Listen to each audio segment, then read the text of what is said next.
UPEH dan maupun yang lainnya yang tidak struktural, setiap awal tahun kita sudah mempunyai budaya yang namanya adalah SK01, ya kan?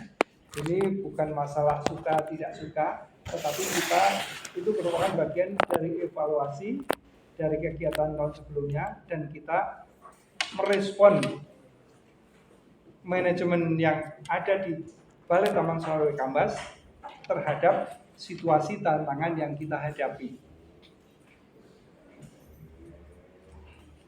Yang memang Balai Taman Nasional Waikambas diizinkan melakukan itu, ya kita lakukan itu. Untuk struktural, bukan kewenangan Balai Taman Nasional Waikambas untuk melakukan penyegaran. Karena SK-nya yang melantik pun atas nama Ibu Menteri. Clear ya, Bapak Ibu rekan-rekan. Dan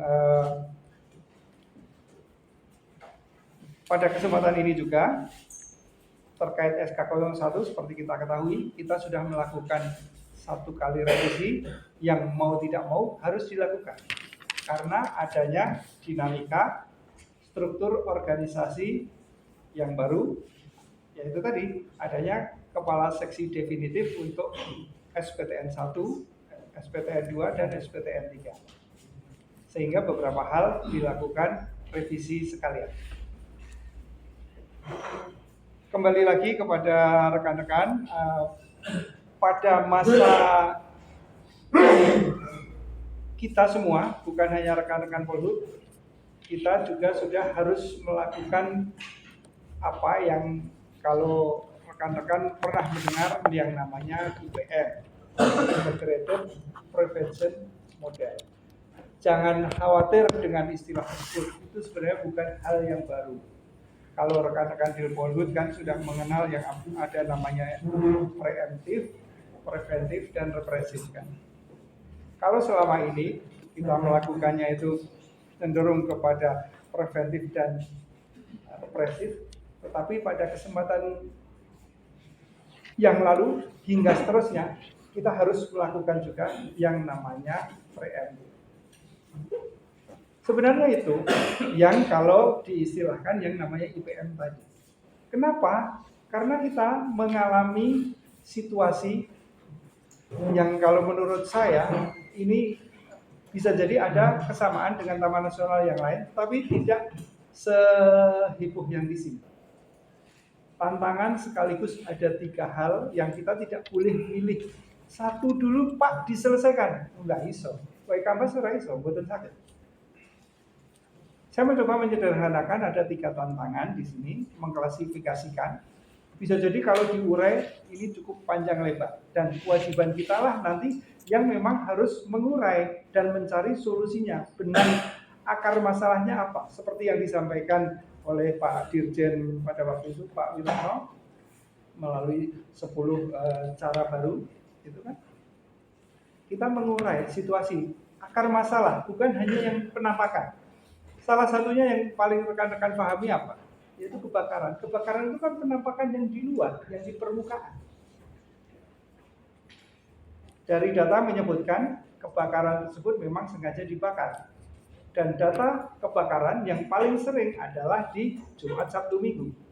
Jadi jangan heran ketika rekan-rekan juga pada beberapa waktu berselang, saya tidak mau tanda tangan SPT patroli ketika justru malah di hari kerja.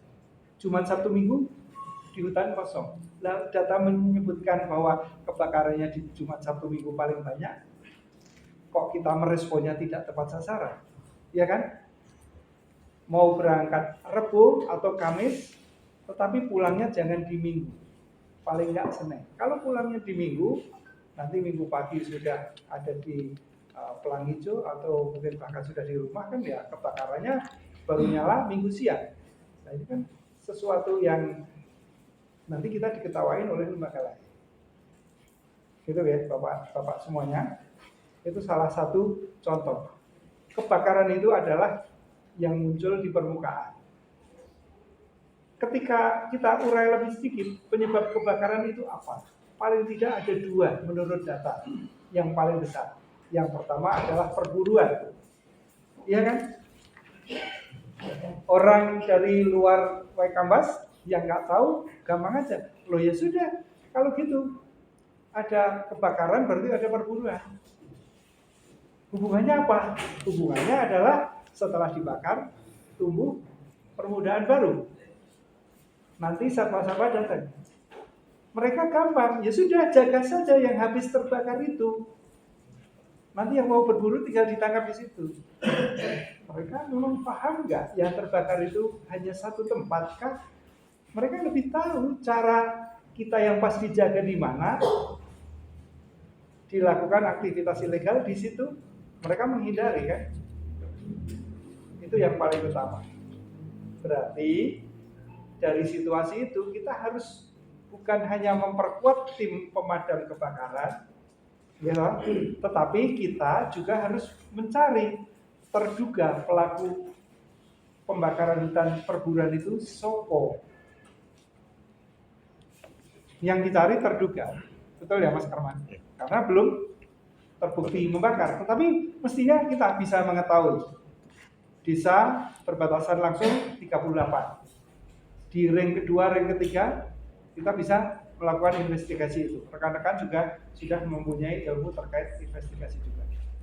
Kalau belum, tidak harus semuanya memang. Tetapi dari Satuan Polhut di Balai Waikambas mempunyai kemampuan tersebut. Dan kita juga ada beberapa rekan mitra yang ber-PKS, perjanjian kerjasama. Kita melakukan bareng-bareng. Tapi lead-nya adalah kita untuk investigasi. Karena mitra yang ber-PKS tidak diizinkan atas nama negara melakukan investigasi sendiri. Itu contoh kebakaran. Yang dengan perburuan. Memang ada kebakaran yang lain? Ada. Sama untuk menumbuhkan permudahan. Tetapi sengaja yang dibakar adalah yang berbatasan dekat dengan kampung. Apakah itu untuk perburuan? Boten. Itu untuk tujuan memudahkan ngarit. Ya bagaimanapun tapi itu tetap ilegal. Terduganya siapa? Solusinya kita nanti beda. Di antaranya adalah nanti bareng-bareng dengan rekan mitra, dengan fungsional yang lain, terutama penyuluh. Oh, apa nggak ada alternatif mencari pakan selain ngarit? Ternyata ada kan? Misalnya selama ini yang batang pohon singkong yang selama ini menunggu lapuknya pun lama, ditumpuk juga memakan lahan, ternyata ini bisa dicacah, dicoping, ada mesinnya, kemudian difermentasi. Ternyata ini bisa juga digunakan untuk diberikan makan kepada ternak. Nah inilah perlunya sinergi dengan rekan penyuluh dan rekan fungsional PEK juga. Kita mencari inovasi-inovasi tersebut. Itu baru 2. Apakah ada yang lain kebakaran selain 2 itu? Banyak. Tapi di antara yang ketiga adalah sebagai pengalih perhatian. Yang dijaga di mana? Dibuat aja kebakaran kecil. Nanti rekan-rekan akan berduyun-duyun menuju memadamkan titik api. Sementara dia mempunyai target mengeluarkan sesuatu barang ilegal untuk keluar, atau mungkin bahkan orang mau masuk yang lebih besar lagi.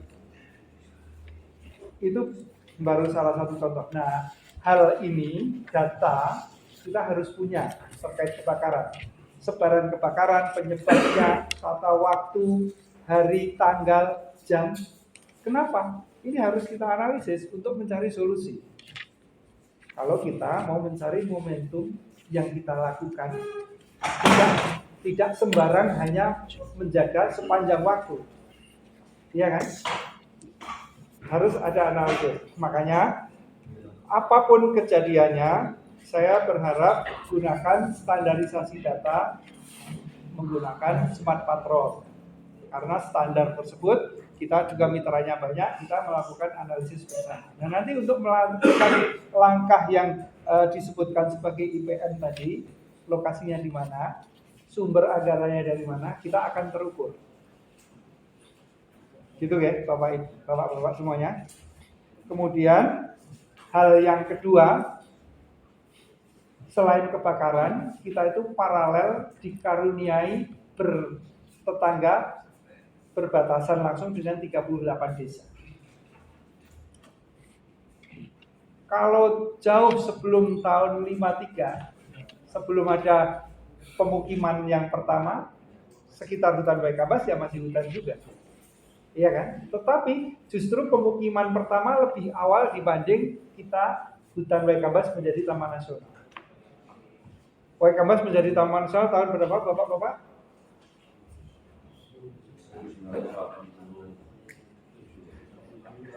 Ayo, kalau yang dapat menjawab dengan tepat, nanti kita kasih hadiah.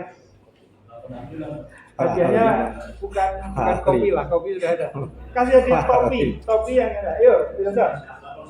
89, tanggal biru. Divisi sama Yudika itu. Ini kebanggaan kita rekan-rekan. Karena ini bocorannya ya, menunjuk pertama kali dilakukan bukan di Jakarta, bukan juga di Bandar Lampung atau di Waikambas, tetapi pas ada acara di Jogja. Tahunnya betul yang cuma tanggal bulan.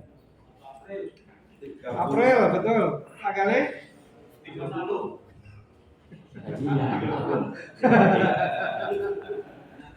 Mbak Ika, tanggal berapa? Mbak Yunika? Hah? Oke, jadi udah hadiahnya disimpan dulu, belum ada yang ada. Oke, nggak apa-apa. Nanti ada kuis lagi dari Pak. Karena yang kuis yang lain sudah dihabisin waktu sertifikat kemarin. Hadiahnya. Oke. Situasi 38 desa. Mayoritas gelombang pertama mayoritas memang tujuannya untuk transmigrasi. Berarti orang yang hadir itu sudah siap mau bekerja keras, hanya dimodalin lahan dan bangunan sederhana dan alat pertanian sederhana. Tapi itu kan mulainya 53. Sekarang sudah generasi keberapa? Iya kan? Bisa jadi belum tentu semuanya yang berangkat itu mempunyai niat yang sama. Ketika melihat, ada hutan Waikambas, waktu itu belum taman nasional. PR-nya dari sejarah sebelumnya adalah pernah menjadi HPH. HPH itu pokoknya ditebang, itu diizinkan pada waktu itu legal, tapi mestinya juga ditanam. Cuma pengawasan pada waktu itu kan belum tentu cukup ketat, sehingga menyisakan lahan-lahan terbuka. Ketika pohon ditebang, lahan terbuka, yang menjadi pionir pertama awal-awal itu adalah jenis tanaman pionir. Ada yang bisa menyebutkan contoh tanaman pionir yang paling awal? Nah, nanti ini bisa dapat hadiah juga deh. Hadiahnya topi ya, baik kan? Apa mas? Sengganen. Sebelum sengganen apa? Yes, yang jawab alang-alang semua tadi. Cantok tuh. Oh, oke. Betul. Yang paling pertama adalah alang-alang. Itu paling alang pertama. Berikutnya sengganen dan jenis-jenis pionir yang lainnya. Di antaranya mara dan lain-lain. Nah, yang menjadi harus kita pahami ketika alang-alang ini menjadi banyak di Taman Nasional Waikambas, populasi satwa liar asli yang makannya alang-alang kan akan banyak kan? Di antaranya apa? Rusa. Banyak. Nah ini rusa banyak, ini yang dilihat oleh pendatang yang mau modus tadi. Tidak semuanya modus ya, pada waktu itu memang transmigran. Tetapi ada di antara itu yang modus. Apalagi kalau sudah ini menjadi generasi berikutnya. Ada juga yang tidak mau bertani memegang cangkul. Ini yang harus rekan-rekan pun pahami. Banyak yang mengambil situasi itu. Akhirnya ada tadi perburuan dan kebakaran tadi.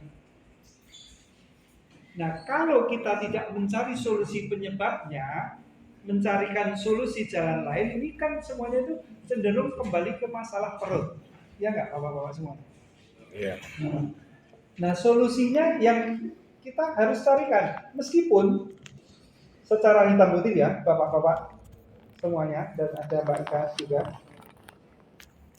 Secara hitam putih, urusan masyarakat itu bapak dan ibu kandungnya adalah pemerintah daerah, bukan Kementerian LHK.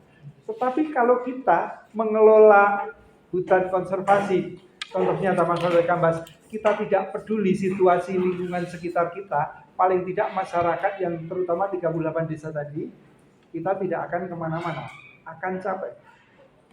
Pak Marjulis akan selalu capek menjaga perbatasan di resortnya. Ya bukan hanya Pak Marjulis, semua rekan-rekan di resort karena ujung tombaknya adalah rekan-rekan resort. Apa kita selamanya mau seperti itu? Kan tidak. Sementara kalau kita paham hutan konservasi, ada namanya konservasi ya. Konservasi itu bukan hanya nggak boleh ini, nggak boleh itu. Bapak-bapak ada yang masih ingat monggo-monggo? Prinsip konservasi itu ada 3. Monggo. Perlindungan, pelestarian, dan pemanfaatan. Oke, Kang Abdul, diulangi biar rekan-rekan ingat. Perlindungan, pelestarian, dan pemanfaatan. Oke, yang perlindungan, yang dilindungi apa, Kang Abdul? Mungkin jenis flora faunanya, Pak. Habitat. Itu yang diawetkan. Yang diawetkan adalah keanekaragaman hayati flora fauna. Yang dilindungi, diawetkan kan flora fauna itu diawetkan. Itu yang dilindungi sistem penyangga kehidupan. Yang dilindungi itu sistem penyangga kehidupan. Flora fauna diawetkan. Diawetkan itu bukan berarti terus diwadahin toples, itu bukan ya. Itu rengginannya Mas Taman diawetkan itu wadahin toplesnya dilakban orang melempem. Nah, yang dilindungi adalah sistem penyangga kehidupan. Sistem penyangga kehidupan ada yang paham contohnya? Kang Abdul nanti dapat hadiah juga ya. Nanti dicatat. Mas Islan bantu catat, Kang Abdul dapat hadiah. Mas apa tadi yang menjawab pertama kali? Oh ya Mas Agus juga dapat hadiah. Hadiahnya nanti berikutnya. Ada yang tahu yang dilindungi itu contoh sistem penyangga kehidupan nopo? Masyarakat sekitar bukan sebagai bagian sistem penyangga kehidupan. Sistem penyangga kehidupan itu harus ada agar kehidupan dari makhluk-makhluk hidup itu ada. Masyarakat bagian dari makhluk hidupnya. Makhluk hidupnya itu ada masyarakat, ada flora, ada fauna. Jadi si sistem ini harus ada. Kalau nggak ada salah satunya itu nggak bisa hidup. Contohnya nopo. Kita nggak usah menghafal ini semuanya, saya mengajarnya pakai logika. Yes, Mas Adi, contohnya bagus. Manusia perlu air, tidak harus kopi, air putih saja. Kemudian menghirup udara, itu sistem penyangga kehidupan. Jadi hutan itu menjaga untuk sistem penyangga kehidupan. Kalau hutannya nggak ada, nanti udaranya menjadi semuanya karbon dioksida. Kita nggak bisa hidup, air nggak ada. Itunya yang hutan itu kita jaga karena kita harus lindungi karena dia merupakan sistem penyangga kehidupan. Yang diawetkan adalah tadi Kang Abdul flora fauna. Mas Ihsan, Bang Ade, kalau tadi ya. Flora fauna dilindungi. Perlindungan bukan dilindungi, diawetkan. Kenapa kok flora fauna diawetkan? Ayo, monggo.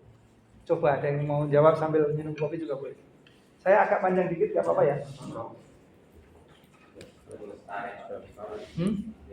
Oke. Kenapa harus lestari?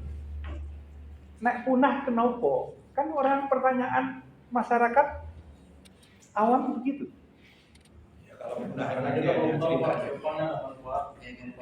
Saudara, biar anak cucu kita bisa menikmati. Biar anak cucu kita bisa menikmati. Betul. Tidak salah. Mas Fardi tadi? Kalau setelah punah nanti hanya cerita aja. Oke, setelah punah ada cerita.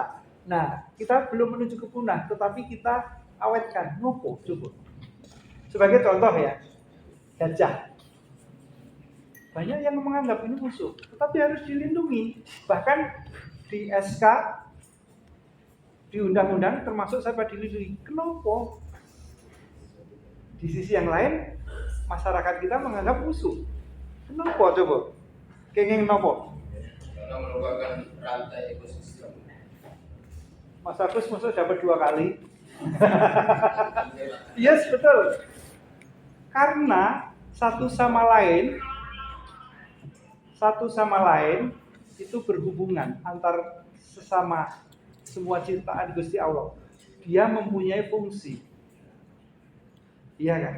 Saat ini penting banget, betul, tidak salah, karena biar anak cucu tidak hanya mendengar cerita. Tetapi pentingnya kenapa? Karena dia mempunyai fungsi, bagian dari rantai ekosistem.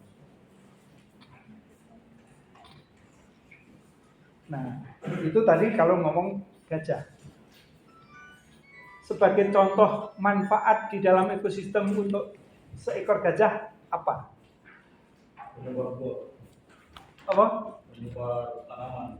Oke, distribusi tanaman, karena yang dimakan gajah ada juga beberapa bijian yang keluar di kotorannya disebarkan. Ada yang lain lagi tahu? Kotornya sebagai pupuk alam. Oke, sebagai pupuk untuk di dalam kawasan ya. Karena kalau di luar kawasan harus izin Pak Dirjen dulu di aturan yang ada sekarang. Oke, tapi betul. Kita baru berjuang mencoba gimana caranya nanti bisa diizinkan. Paling enggak kalau gajah yang di PLG kan sudah penelitiannya di tahun kemarin sudah ada. Ada sekian ekor, rata-rata per ekor sekian kilo. Ini peluang untuk menjadi pupuk yang kita bisa berikan kepada KTH-KTH binaan kita. Untuk di luar kawasan, tapi masih mentok. Meskipun kita terkena aturan sumber daya genetik. Kotoran gajah dianggap sebagai sumber daya genetik. Padahal di tim penelitian yang rekan Unila itu sudah menyebutkan, setelah 15 hari, 2 minggu lebih, kotoran itu diambil beberapa sampel, diuji di Balitvet di Bandar Lampung, sudah tidak mengandung material genetik lagi. Sudah sekedar material kotoran seperti pada umumnya. Tetapi kita mencoba bersurat ke Jakarta tetap masih belum diizinkan. Tetapi kalau itu digunakan oleh KTH untuk bikin kompos blok ataupun pupuk di lokasi pemulihan ekosistem, saya berani melakukan kebijakan tersebut meskipun di aturan di tempatnya belum ada. Ya ibaratnya gajahnya ngotor melek di situ kan, ya nggak apa-apa kan, menyuburkan tanaman biar pohon yang dipulihkan ekosistemnya cepat tumbuh. Mas Inan dicatat nggih? Mas apa Mas? Oke, nggih. Nah, itu contoh. Apakah manfaat gajah hanya itu? Bisa jadi tidak hanya itu. Bukan bisa jadi. Tentu saja Gusti Allah menciptakan gajah manfaatnya bukan hanya untuk penyebaran biji dan kotoran. Kita belum tahu banyak. Apa itu? Ya kita harus mencoba belajar mengikrok.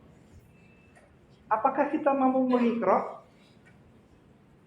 Mungkin untuk yang dangkal-dangkal kita di sini ada rekan-rekan PEH, mestinya bisa, ada tim gajah bisa. Tetapi kalau yang sampai dalam detail, tentunya para peneliti, baik itu di lembaga penelitian ataupun perguruan tinggi. Itu caranya ngikrok.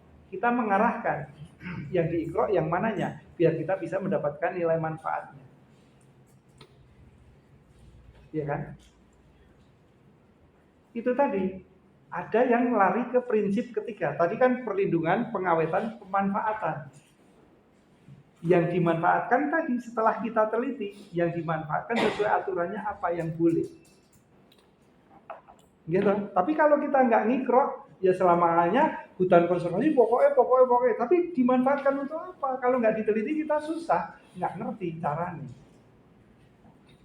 Makanya minimal di sebuah UPT yang mengelola konservasi ada 3 fungsional tadi yang melindungi, mengamankan tadi, utamanya adalah rekan-rekan dari jabatan fungsional polisi kehutanan yang melakukan survei, membaca, mengikrok bukan hanya mengukur populasi dan sebaran satwa tertentu saja ya, tetapi harus sampai mengikrok tadi adalah rekan-rekan dari jabatan fungsional PEH. Ketika ada aplikasinya tadi, harapannya adalah rekan penyuluh bareng dengan masyarakat yang di batas kawasan tadi. Ya susah kalau masyarakat di batas kawasan hanya nggak boleh ini itu. Nanti kucing-kucingan, colong-colongan. Posisi Mas Wardi di mana, Kang Abdul di mana, mereka lebih tahu. Tetapi kalau ada memang yang boleh dimanfaatkan, tadi kita sampaikan ke mereka sesuai prosedurnya, mestinya itulah kita akan hidup damai berdampingan. Sebenarnya maknanya kita bertugas itu Bapak-bapak semuanya. Tadi kalau yang mengikroknya harus melakukan upaya yang luar biasa susah. Ya bisa jadi susah, bisa jadi mudah ya. Kalau ahlinya tidak susah. Perguruan tinggi ataupun peneliti. Ada yang kita mengikroknya ringan-ringan saja, tetapi boleh dimanfaatkan.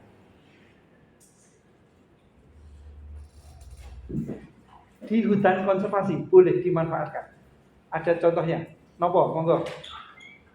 Harus kalau di kawasan konservasi harus merubah zona. Oke. Itu zona itu merupakan metodenya. Ya, nanti kalau memang ada potensi tersebut, baru kita zonanya dirubah menjadi zona pemanfaatan. Tapi bahkan ada yang zona rimba pun masih boleh dimanfaatkan. Apa itu Bapak-bapak? Penelitian, ya bisa. Itu untuk penelitiannya. Tapi dalam artian pemanfaatan nih, yang mendapatkan nilai tambah. Yes, betul. Wisata. Wisata kita hanya pengen mengikroknya kira-kira wisata opo yang bisa dijual di situ. Tentunya ketika sudah paham, kita tinggal melihat wisatanya itu jenisnya apa. Apakah harus merubah zonasinya? Tidak. Kalau wisatanya nanti kita pengen camping, ya kan? Itu tentunya harus di zona pemanfaatan. Terus nanti akan ada izin penyediaan makanan dan minuman. Tetapi kalau wisatanya itu melihat di sana ada air terjun, tapi air terjunnya itu sangat di tengah, bisa jadi tidak perlu kita rubah menjadi zona pemanfaatan, tapi bisa dikunjungi. Yang dirubah zonanya pemanfaatan hanya jalan trekkingnya saja. Bahkan ketika jalan trekkingnya pun belum menjadi zona pemanfaatan, masih diizinkan wisata trekking tadi. Nah itu kita mengidentifikasi. Nah nanti yang mengelola tadi siapa? Melalui izin jasa wisata alam tadi. Harapan kita adalah masyarakat desa penyangga. Mereka membentuk koperasi. Ya kan? Izin wisata alam ini Bapak-bapak saya coba sekedar mengingatkan, merefresh ya. Ada dua. Ada dua kategori izin wisata di hutan konservasi. Baik itu di semua hutan konservasi kecuali cagar alam, karena di cagar alam tidak ada blok pemanfaatan, jadi kegiatan tersebut tidak bisa dilakukan. Dua kategori tersebut apa? Dua kategori izin di hutan konservasi untuk melakukan wisata apa? Salah-salah terminologi nggak apa-apa, karena terminologinya berubah setelah Undang-Undang Cipta Kerja. Tetapi maknanya sama, beda terminologi saja. Monggo. Kalau yang bisa jawab dua ini, hadiahnya agak keren. Mobilnya Pak kasih dua, jangan nanti Pak Teo yang marahin saya. Monggo.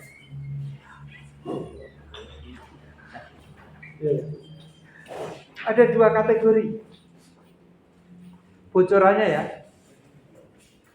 Satu kategori itu sudah ada pemegang izin definitif sesuai aturan saat ini di Waikambas. Satu kategori itu.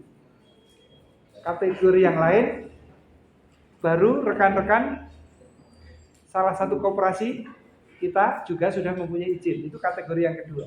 Ini bocoran yang sangat jelas. Mas sendiri jawab juga boleh. Jangan malu-malu. Enggak apa-apa. Ya, yang ini hadiahnya topi. Mas Rudi ambilin topi di lemari Bapak itu yang ada gambar gajahnya. Biar ketok topi nih, nanti rekan-rekan. Ayo Pak. Rekan-rekan Polhut harus paham ini karena nanti ketika kita melakukan preemptif pun kita ngobrolin dengan masyarakat dengan isi yang sama dengan ini. Mungkin kooperasi Gajah ke atas bekerja sama dengan masyarakat. Ya, betul. Kowagas, betul yang saya sampaikan mempunyai salah satu izin. Masyarakat nanti bekerja sama dengan masyarakat. Masyarakat pun nanti untuk koperasi akan mempunyai izin seperti yang Kowagas. Izinnya namanya izin apa? Orang ngomong, tunjuk jari dulu, biasakan, baru anu gitu. Apa Mas? Ayo Mas. In situ ex situ. Boten, belum, bukan itu. Iya. Ya, wisata alam itu termasuk jasa lingkungan. Kalau di sini nggak ada izin air. Di tempatnya Pak Dani dulu di Gunung Gede itu pemegang izin airnya banyak, itu juga jasa lingkungan. Tetapi ini yang wisata. Wisata itu cuma ada dua kategori jenis izin. Izin nopo, kalih nopo. Kebetulan di Waikambas dua-duanya sudah ada. Yang baru masing-masing baru satu. Yang satu tadi Kowagas, yang satu lagi beberapa minggu yang lalu pemilik izinnya pakai topi rapat duduk di sebelah sini. Nah, Pak Marjuli ngerti nih. Angkat tangan dulu, jawab ya. Silakan di belakang. Pak siapa? Topi yang gajah.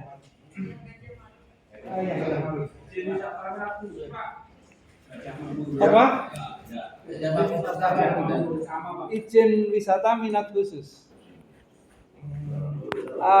Termasuk itu hanya salah satu style yang kita pilih, dan terutama di hutan konservasi memang mestinya bukan massal, ya minat khusus. GMB Pak. Hah? GMB, ya itu si pemegang izin tersebut. Izin yang dimiliki oleh GMB itu izinnya apa? Masa nanti Pak Dani malah yang jawab. Nggak bisa sambil googling juga boleh. Ayo. Ayo angkat tangan. Ayo. Kalau nggak kejawab nanti sampai asar materinya hanya ini, jangan ya. Monggo. Betul. Salah satu pemegang izinnya untuk kategori pertama adalah GMB. Kategori kedua Kowagas. Bukan salah satu, memang baru satu-satunya. GMB jenis izin 1, jenis izin kedua Kowagas. Tapi menyusul nanti koperasi-koperasi desa akan menyusul seperti Kowagas. Nama izinnya apa? Ini rekan-rekan harus paham. Materi untuk anjang sana, untuk preemptif ini. Bahkan nanti Mas Taman ketika ngobrol di musola, misalnya katakanlah di Labuan Ratu 9 ataupun mungkin di Rantau Jaya Udik 2, gunakan materi ini. Karena memang ini realita yang ke depan kita akan harus lakukan. Nyerah? Masa nyerah? Pohon nyerah gitu aja nyerah. Jenis ini petunjuk berikutnya. Jenis izin tersebut baru ada pada masanya Presiden. Matur nuwun. Baru ada pada masanya Presiden SBY. Sebelum Presiden SBY, izinnya itu cuma ada satu. Seperti perusahaan BMB harus punya modal besar. Namanya dulu IPPA, izin pemanfaatan pariwisata alam. Semasa Presiden SBY, beliau perintah kepada Menteri Kehutanannya, Untuk hutan konservasi gimana caranya yang ikut terlibat bisa menikmati sesuai aturan, khususnya wisata, jangan hanya pemodal besar. Lah kalau masyarakat sekitar kawasan mau mempunyai IPPA untuk bangun hotel, duitnya saking pundi, iya kan? Makanya diperintahkan ada jenis izin yang kedua tadi, yang seperti dimiliki Koagas. Ini topinya loh, keren loh. Oke, monggo. Nama lengkapnya apa, Mas? Iya, udah. Oke, tapi betul. IPPA, izin pemanfaatan pariwisata alam, itu cikal bakalnya zaman sebelum Pak SBY. Contohnya seperti di Bali Barat, itu ada PT Trimbawan, bikin hotel mega. Lah kalau masyarakat kan akhirnya hanya bekerja di situ. Iya. Nah makanya zaman Pak SBY diperintahkan, oke, yang IPPA tadi, ini rekan-rekan tolong dipahami ya, karena ini cikal bakal kita harus paham. IPPA tadi bertransformasi menjadi IUPSWA, izin usaha pemanfaatan sarana wisata alam. Saya nggak ngapalin, cuma melakukan logika. IUPSWA, Kang Abdul tadi sebutkan. Izinnya ke menteri. Pada waktu itu peraturan pertama keluar, IUPSWA terbit, diizinkan. Ada yang memegang waktu itu 55 tahun. Berarti itu diwariskan kan? Ya, tetapi pasca undang-undang yang terbaru itu apa namanya? UU CK, Undang-Undang Cipta Kerja, IUPSWA tersebut berubah menjadi PPBSWA, perizinan berusaha. Tadinya izin usaha, yang berubah hanya depannya doang. Sama, okay? Terus yang untuk masyarakat pada zaman Pak SBY tersebut adalah IUPJWA. Kalau tadi izin usaha pemanfaatan sarana, IUPJWA, izin usaha pemanfaatan jasa wisata alam. Ini yang diprioritaskan untuk masyarakat sekitar kawasan. Jasa, tidak membangun sarana. Catat ya, Mas Isna. Nah, sekarang adakah yang bisa menyebutkan izin sarana itu ada 7, baik sebelum Undang-Undang Cipta Kerja sampai setelah Undang-Undang Cipta Kerja tetap masih ada 7. Koagas mengajukan, nggak tahu apakah 6 atau 7-7-nya. Sebutkanlah 3 saja di antara 7 itu. Nggak banyak. Saya nggak ngapalin, cuma melogika. Karena memang kenyataannya logikanya mainnya di situ, di logika. Monggo, Mas Ardi. Yang pertama izin minat khusus. Terus? Yang kedua izin. Yang pertama minat khusus, yang kedua adalah acting single, yang ketiga adalah memandikan gajah. Oke. Itu aplikasinya di Taman Nasional Kambas. Tetapi izin tersebut, kategori 7 jenis izin tersebut dibuat secara nasional. Bisa jadi dilakukan untuk taman nasional yang nggak ada gajahnya. Yang Mas Wardi sebutkan tadi bisa diaplikasikan oleh pemegang izin tersebut untuk kegiatan yang di Taman Nasional Kambas. Monggo. 7.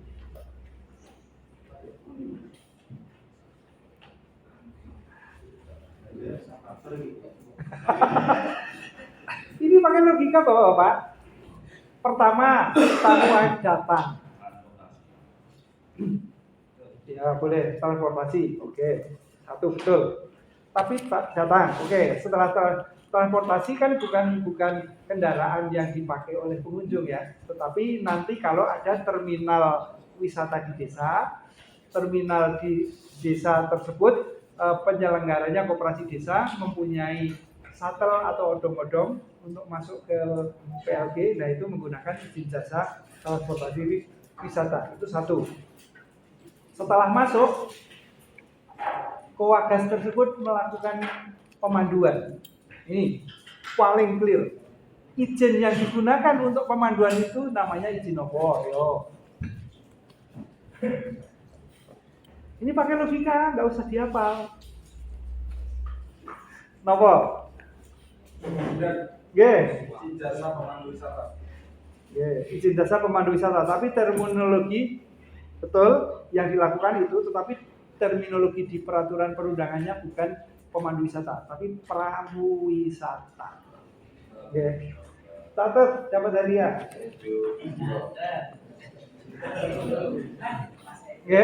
Pramu wisata. Terus berikutnya, ini biasanya selalu nempel dan selalu ada di tempat wisata itu yang melakukan itu. Kalau enggak, wisatawannya ngamuk-ngamuk. Bukan guide itu pramu wisata tadi. Pemanduan guide itu sebelum cenderamata. Kalau cenderamata betul memang cenderamata, tapi kita melogika itu urut. Nek orang cenderamata nggak ada, orang nggak ngamuk. Tetapi kalau yang itu nggak ada, ngamuk. Nggak ada izin toilet, Mas. Oh tadi sudah ada yang apa? Iya, penyediaan makanan minum. Jadi logikanya gini, kalau Pak Abdul tadi orang dari terminal itu izin apa tadi transportasi wisata, kemudian diterima Kowagas itu penyediaan makanan minuman pramu wisata, harus berikutnya ada penyediaan makanan minuman. Kios di sebelahnya adalah penyediaan cenderamata. Berikutnya adalah apa? Informasi wisata. Itu ada. Kalau PLG tadi pusat informasinya dirapihin oleh Taman Nasional, nanti jasa untuk menjelaskan itu boleh dilakukan oleh Kowagas dengan memungut jasa. Kalau semuanya ini digabung dalam sebuah paket, bahkan bukan hanya satu lokasi, misalnya PLG sekalian baik kanan, ini izinnya namanya izin perjalanan wisata. Sampun 6, tanpa ngapalin kita logikanya main. Gitu. Terus yang ketujuh apa? Penginapan. Bukan. Penginapan itu yang sarana, bukan jasa. Jasa akomodasi.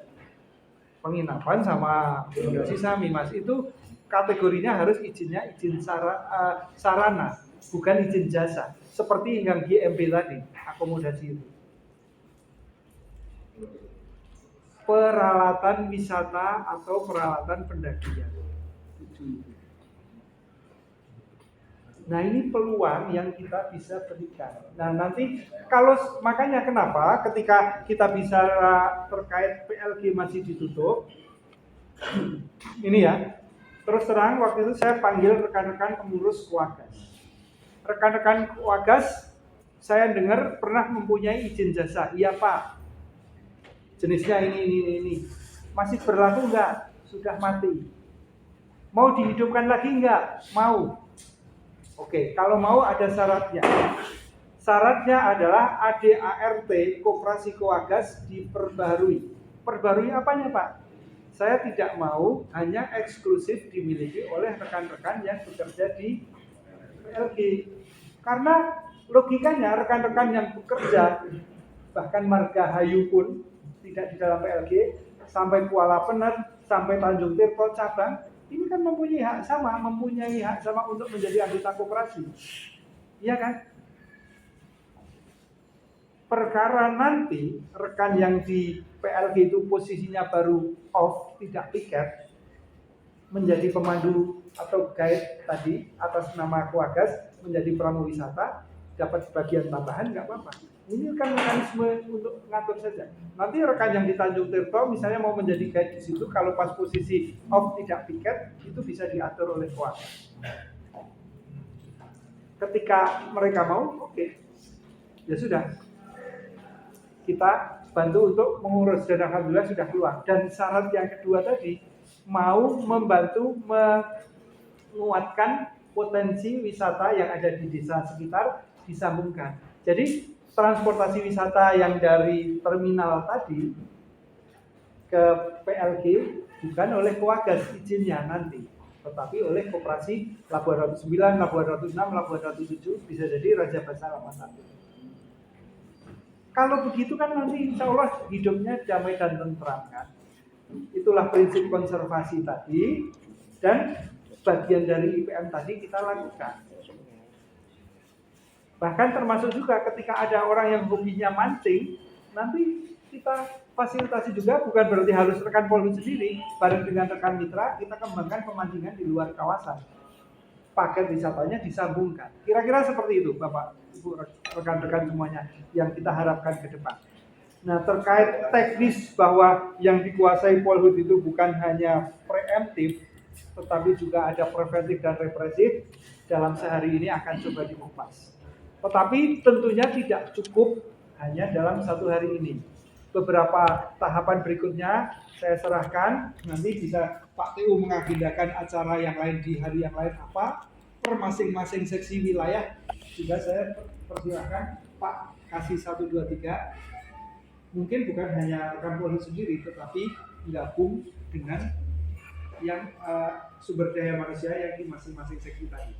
Karena kalau kita bicara terkait situasi per masing-masing resort yang dihadapi beda, iya kan? Oke, katakanlah di seksi 3. Di seksi 3 yang dihadapi di Margahayu dengan di Kuala Penet, Pak Marjulis sama Mas Sulis beda kan? Apalagi dengan Kuala Kambas, beda nggak Mas? Beda kan? Terduganya pun bisa jadi beda-beda. Kuala Kambas tidak ada desa yang berdekatan, tapi terduganya kita bisa mengidentifikasi dari tukang sepit, mencari informasi. Bisa jadi malah terduganya dari mana. Pendekatannya juga beda. Nah, yang ini nanti rekan-rekan untuk IPM itu kita pendekatannya kan resort. Resort itu per masing-masing kepala seksi akan mencermati tantangan dari per masing-masing resort itu apa saja, desanya apa saja, terduganya siapa, pendekatannya seperti apa.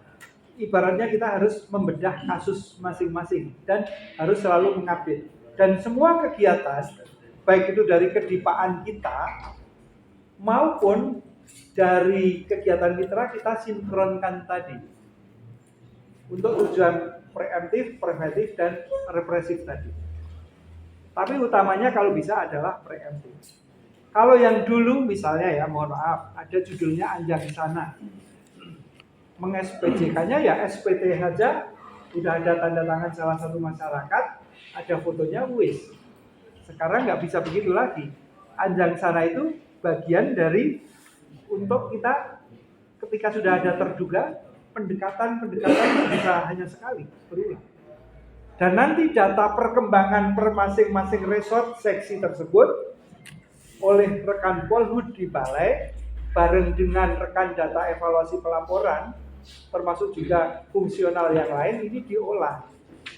Jadi nggak bisa lagi timnya Pak TU untuk program anggaran itu copy paste kegiatan sebelumnya. Volumenya juga dibagi sama rata nggak bisa. Karena perkembangannya tentunya akan beda-beda. Kalau kita mau mencoba secara bertahap menyelesaikan situasi yang kita hadapi di Taman Nasional Kambas, ya mau nggak mau harus begitu caranya. Kalau enggak, kebakaran terus, pemancingan terus, hanya dicegat-cegat saja, ya kan? Yeah. Data hanya dimintain KTP. Kita harus evaluasi, analisis, KTP-nya banyak di mana, ya harus didatengin. Bapak mancing itu tujuannya benar untuk uang. Bisa jadi kebanyakan begitu. Bisa jadi bukan uang, tapi saya memang hobi mancing. Berarti kan mancingnya tidak harus di dalam kan. Bisa kita buatkan sesuatu di luar ya, kira-kira mirip kan, bareng dengan pemerintah desa maupun kecamatan. Ya kan?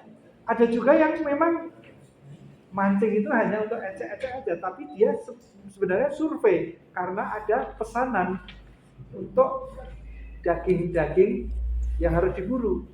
Bisa jadi ada survei pesanan untuk kelompok pemburu profesional yang nanti minta digait ke dalam kawasan.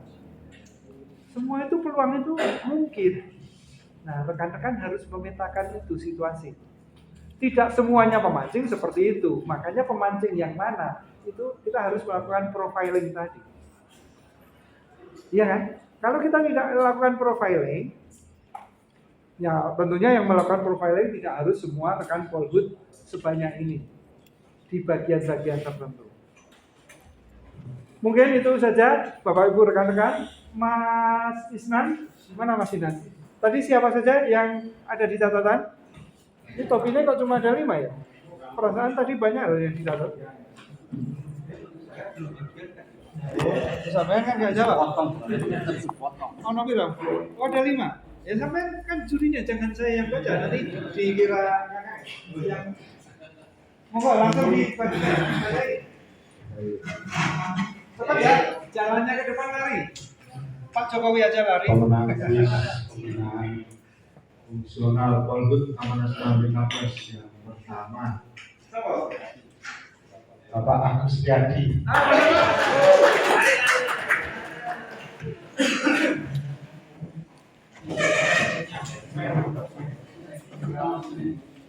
Berikutnya Bapak Ade Chandra Irawan.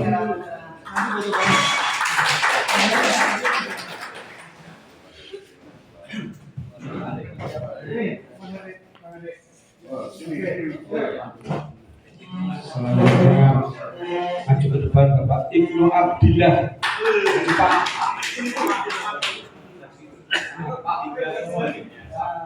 Pak Bani Sugiharto.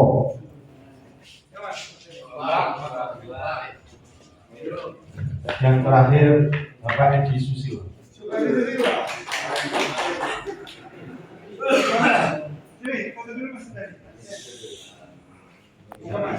kopinya langsung dipakai ya.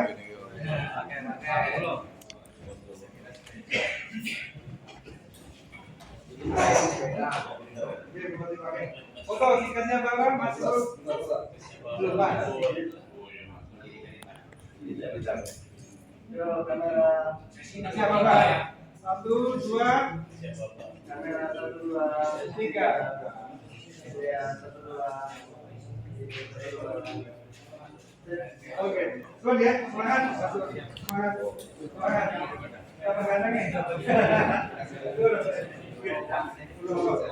Keren. Oke, dari saya mungkin itu sudah dulu. Semoga bisa memberi paling enggak yang menjadi dasar standar pemahaman arah kita, terutama rekan-rekan Polhut, sinergitas dengan rekan-rekan yang lain itu apa? Tetap saya tidak berubah. Represif juga tetap ada, tetapi beberapa pre yang harus kita lakukan ini juga harus kita lakukan. Kalau misalnya sebagai contoh, rekan-rekan sudah melakukan pendekatan, ya kan? Di salah satu dusun, si A sudah oke, tetapi kalau pada kenyataannya dia melakukan sesuatu ilegal di dalam, ketangkap tangan ya diproses. Kejadian kan? Oke, terima kasih rekan-rekan semuanya. Assalamualaikum warahmatullahi wabarakatuh.